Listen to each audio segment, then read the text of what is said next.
સ્થાનિક સ્વરાજના સંગ્રામમાં જે રીતના પરિણામો સામે આવ્યા છે, વડોદરામાં અમીબેન રાવતની હાર થઈ છે, અરવલ્લીના ઓડમાં પૂર્વ આઈપીએસ મનોજ નીનામાની હાર થઈ છે, તો સુરતમાં મનોજ સુરઠિયાની હાર થઈ છે, લાઠી તાલુકા પંચાયતમાં માયાભાઈ આહિરની પુત્રીની હાર થઈ છે। આપ જો મોટા મોટા ચહેરા છે કે જે લોકો પર આપણને અપેક્ષા હતી તમામ લોકોને કે આ ચહેરાઓ જીતી જશે, પરંતુ તે લોકોએ હારનો સામનો કરવો પડ્યો છે।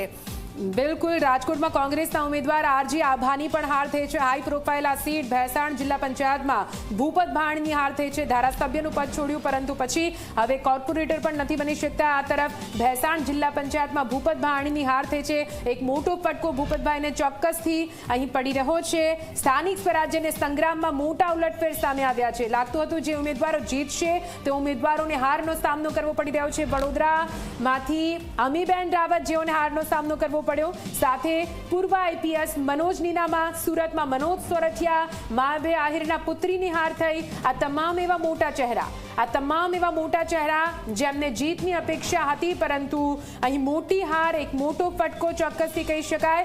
અને આખરે આ હાર કેમ તે મુદ્દે વિશ્લેષણ થવું જરૂરી છે। નરેશભાઈ આપણી સાથે જોડાયેલા છે, એમને પ્રશ્ન કરીશું।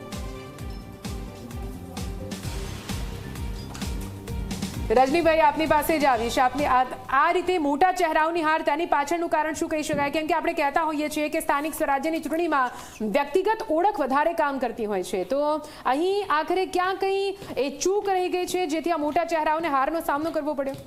એક એક સીટને તમે ગણશો